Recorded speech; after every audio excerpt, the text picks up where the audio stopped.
When Berlin was collapsing in 1945, one man had a front row seat to the final hours of Adolf Hitler. His name was Erich Kempka, the Führer's personal driver, and one of the last people to see him alive. For years, Kempka's story was hidden behind official reports and conflicting testimonies. The details he revealed before his death still raise questions about what truly happened inside that underground bunker. What did he see? And why do his memories still spark debate today? The truth he shared may not be comfortable, but it remains one of history's most fascinating confessions. But before we uncover the man behind the wheel, we must ask, what secrets did Hitler's final driver take to his grave?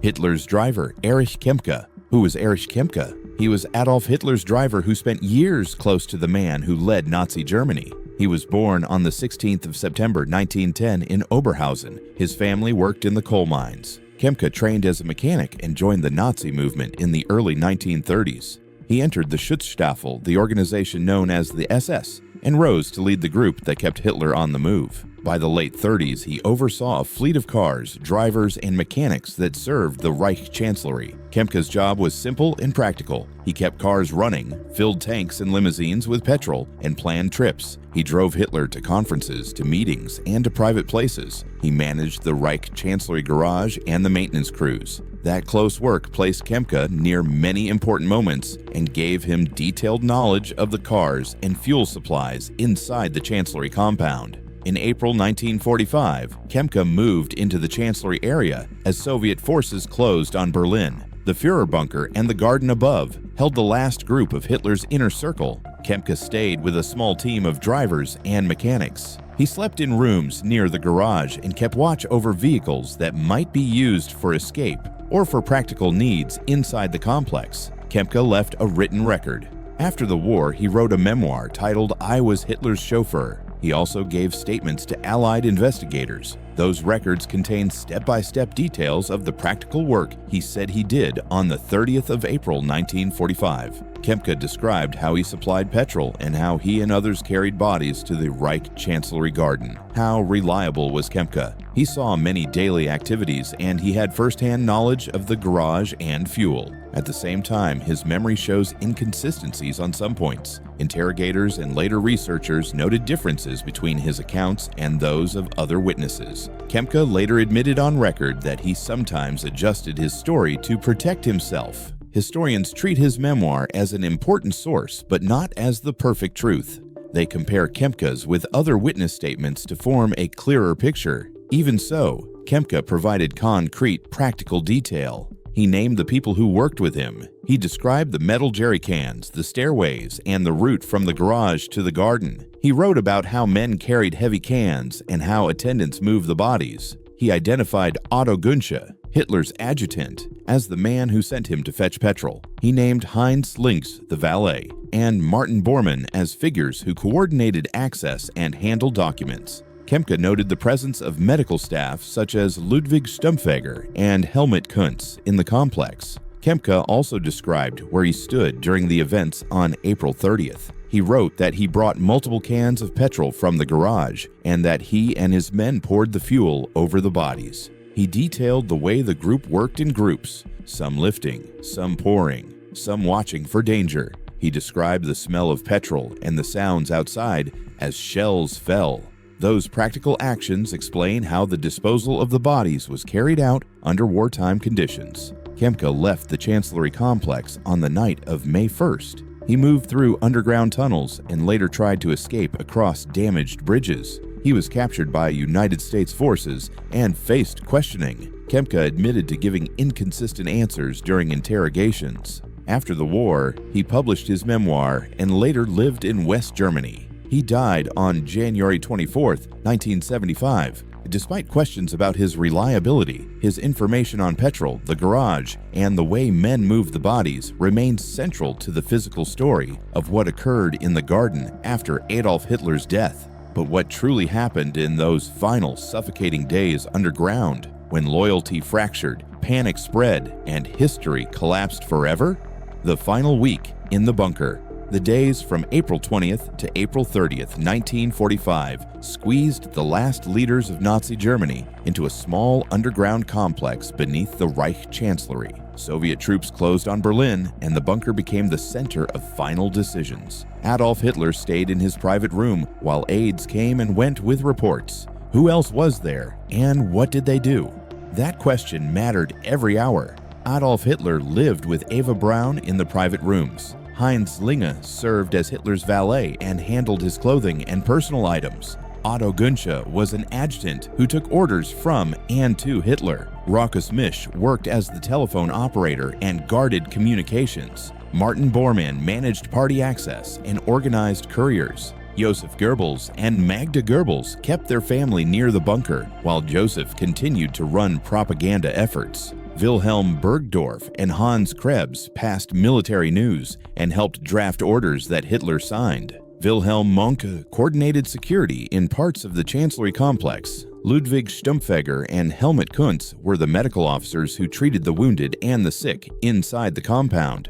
On April 20th, Hitler received reports that the city was under heavy attack. Generals such as Helmuth Weidling and others warned that Soviet forces were closing in. The mood shifted quickly from confidence to emergency planning. Some aides tried to leave the city in small parties. Many senior staff stayed because their duties kept them near Hitler. Martin Bormann controlled access in and out of the bunker and sent trusted couriers to carry messages and documents through the ruined streets. Between April 21st and April 27th, the bunker filled with more people. Secretaries, officers, drivers, doctors, and family members lived and worked in cramped rooms and halls. Food ran low. Heating failed in several places. Water became scarce in parts of the complex. People slept in shifts on narrow benches or on the floor. Those who had regular jobs like mechanics or drivers began to take on other tasks that the last days demanded. On the night of April 28, Adolf Hitler married Eva Braun in a short civil ceremony. Close aides and a few staff attended the small event inside the bunker. The marriage did not change the course of events, but it marked a private choice in public collapse. Hitler also dictated a political testament and a separate personal will at that time. He named successors and left orders about how his body should be disposed of if he died. Copies of those papers were entrusted to couriers to be carried out of the city. In the hours after the marriage, the final plans tightened. Martin Bormann organized messengers to carry the documents. Otto Günsche and Heinz Linge prepared for their tasks near Hitler. Wilhelm Mohnke and other officers organized possible breakout attempts for small groups who might try to reach German lines. Drivers checked the cars in the Reich Chancellery garage and made sure petrol and spare parts were ready if they were needed. On April 29 and into April 30, the situation became more serious. Bombardment and street fighting moved closer to the Chancellery. Hitler met with close assistants and received final military briefings. Some people visited his room to speak, while others stood guard or waited for orders. Reports that Soviet troops were at the edge of the Chancellery area increased the pace of decisions. Staff are prepared to carry out instructions without delay. Practical work mattered in those last hours. The Reich Chancellery garage and the garden above the bunker were central to logistics. Drivers knew where jerry cans and tanks were stored. Men practiced how to move heavy cans up narrow stairways. The garden above the bunker became the site for actions that could not be done below ground. Small groups rehearsed routes and who would lift or pour fuel. Those decisions about fuel, steps, and routes later appeared in many witness statements. When April 30th arrived, the focus shifted to the final acts. Hitler and Eva Braun remained in their private rooms. Some aides stayed close to them. Others moved through the complex carrying orders or guarding doors. The list of people present included not only the leaders, but also staff who handled daily needs. The drivers, mechanics, telephone operator, valet, doctors, and guards. Each person had a role to play in a day that moved from orders to actions. After the deaths, the practical task was to move the bodies and obey the written instructions about disposal. Attendants used stairways to reach the garden above. Drivers, medical staff, and Hitler's personal attendants worked together to carry bodies, move petrol cans, and prepare a place in the garden. Witnesses later recorded who they saw, which routes they used, and how the work was divided. Those practical traces became the basis for later reconstructions of what happened in the bunker and the garden. Medical officers Ludwig Stumpfegger and Helmut Kuntz worked long hours treating the injured and caring for the ill. Wilhelm Bergdorf and Hans Krebs gave Hitler military updates and wrote orders for units still fighting outside. Hermann Göring had earlier been accused of disloyalty, and that caused more distrust among leaders. Small groups tried to leave Berlin at night by crossing damaged bridges or moving through the Tiergarten. Couriers carried Hitler's testament through ruined streets to commanders beyond the city. Those movements and activities later appeared in records used by investigators and historians. But as the final hours of the Reich closed in, one witness would soon describe something shocking. What did he see? Kempka's account of April 30th, Erich Kempka said he was a driver, a mechanic, and a man who knew the Reich Chancellery garage better than most. On April 30th, 1945, he said he followed orders from Otto Günsche to fetch petrol. Kempka described the petrol in metal jerry cans that he and his team filled from underground tanks. The cans were heavy when full. Drivers and mechanics carried 1 or 2 cans at a time up stairways from the garage to the garden above the bunker. Kempka named the people who worked with him. He said Otto Günsche gave the order. He said Heinz Linge, Adolf Hitler's valet, and Martin Bormann, who managed access, were nearby. Kempka also listed medical staff who were present in the compound, such as Ludwig Stumpfegger and Helmut Kuntz. Rochus Misch was on communications duty and stood near the telephone room. Wilhelm Monka provided security for parts of the Chancellery grounds. Kempka said he saw all these men moving and working that day. What did Kempka say he actually did? He wrote that he filled the cans, carried them up to the garden level, and helped place them by the bodies. He said he saw the bodies of Adolf Hitler and Eva Braun after they died. Kempka said attendants carried the bodies from the private rooms, up the stairway, and through the bunker exits to the garden. He wrote that some men lifted the bodies while others prepared petrol and kept watch for enemy patrols. Kempka gave details about the route and the place chosen in the Reich Chancellery garden. He described a small, clear spot near a low wall where the men laid the bodies. He said they poured petrol over the bodies and around the place to make sure the fire would take. Kempka wrote that they used matches or a lighter to set the fuel alight. He said the flames burnt clothing and that smoke rose over the garden as shells fell around the city. He described how the work was organized. One group lifted and placed the bodies. The second group handled petrol cans and poured fuel. A third group kept watch and guarded the area. Kempka said the men traded tasks when they grew tired. He talked about the physical strain of carrying heavy cans on narrow stairways while under threat outside. Kempka also recorded small practical things that later helped historians test his account. He wrote about the kind of jerry cans used and how they were sealed. He described the garage layout, the stairway steps, and the yard gate that led to the garden. He said that the petrol soaked into the soil in places and that some cans spilled while being carried. He said men used small shovels to manage burning pieces and sometimes threw soil on hot fragments to try to smother them. Kempka wrote about what happened after the flames died down. He said the men checked the remains and moved any fragments. He said they then covered the site as best they could and returned to the bunker. Kempka wrote that they reported the actions to officers below ground and that the mood returned quickly to daily tasks, such as guarding and preparing for the next orders. Kempka gave his account in a memoir and in post-war statements. He offered precise detail, but also admitted to differences in memory at times. He knew his role and he knew the garage and the cars. That practical knowledge made his account useful to investigators. At the same time, later researchers compare his words with those of Heinz Linge, Otto Günsche, Rochus Misch, and others to check how many details overlap and where memories diverge. Kempka named those who coordinated the work. He put Otto Günsche and Heinz Linge at the center of action, and Martin Bormann as the man who managed access and supplies. He placed medical staff such as Ludwig Stumpfegger and Helmut Kuntz nearby, and noted Wilhelm Mohnke as responsible for outer security. Kempka's step-by-step description of jerry cans, stairways, and the garden gives a concrete view of how the disposal of the bodies was carried out under pressure in a city under attack. His account answers practical questions about how the group handled petrol, moved bodies, and used the garden space. It also raises questions that other witnesses help clarify.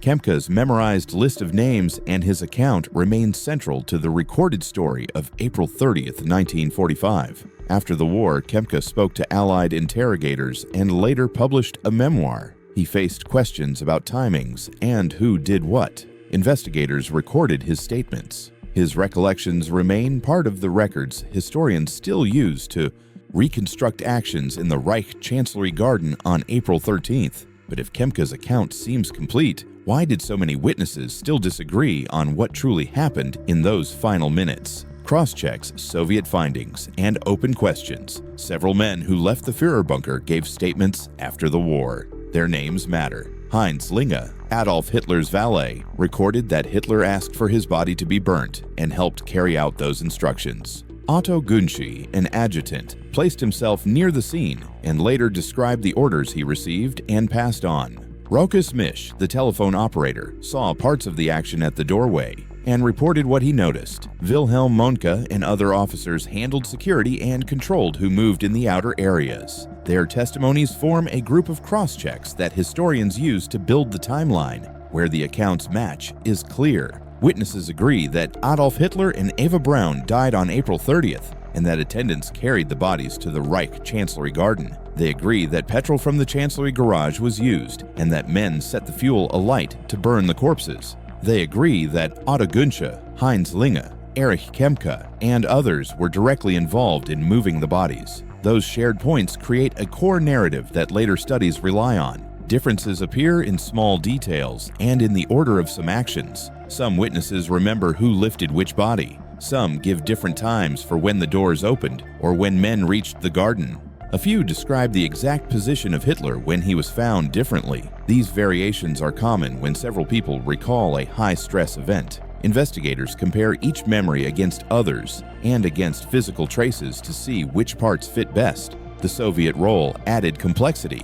Soviet troops found burnt remains near the garden and later recovered fragments. Soviet investigators produced autopsy material and dental records that they said matched Hitler. Early Soviet accounts sometimes mixed fact with political aims, so Western researchers treated those claims with caution. Later study of dental material strengthened the identification, even as some questions about how complete the material remained. Forensic work focused on dental comparison because many other remains were badly burnt. German dentists had detailed records of Hitler's dental work, including plates and bridges. Experts compared those records to the fragments kept by Soviet forces. The dental match is one of the strongest physical links that supports the eyewitness accounts of the cremation in the garden. Why do doubts keep appearing? Part of the reason is secrecy and the chaotic handling of material in 1945. Soviet control of the site and limited early public disclosure left gaps that allowed alternate stories to arise. Another reason is that memory changes. Some aides gave testimony under pressure or at different times and altered details. Small number of wartime documents were lost or delayed, which leaves gaps that invite questions. Researchers narrow questions by cross-checking multiple lines of evidence. They line up witness statements and look for overlap.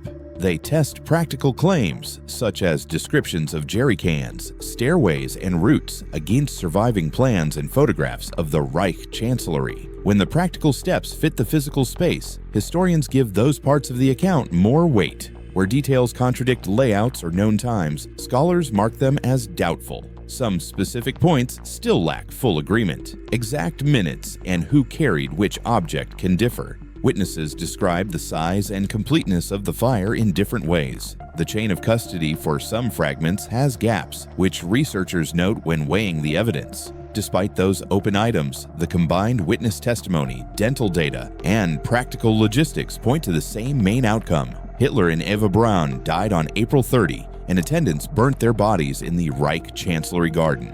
Pictures, maps, courier reports, and radio logs add extra checks. Some surviving images and documents help fix routes and times mentioned by witnesses. Couriers who left the bunker carried copies of Hitler's last orders, and those documents helped place certain actions in time. They also match radio logs. Taken together, these records increase confidence in the broad sequence while leaving some fine details open to discussion. Even with matching testimonies, fragments, and dental proof, the mystery surrounding Hitler's final hours refuses to fade. Why do certain witnesses' memories clash decades later? What might still lie buried beneath the ruins of the Reich Chancellery Garden? And could any lost document or unseen photograph finally close this chapter of history? Until then, the truth of those last moments remains both recorded and hauntingly uncertain.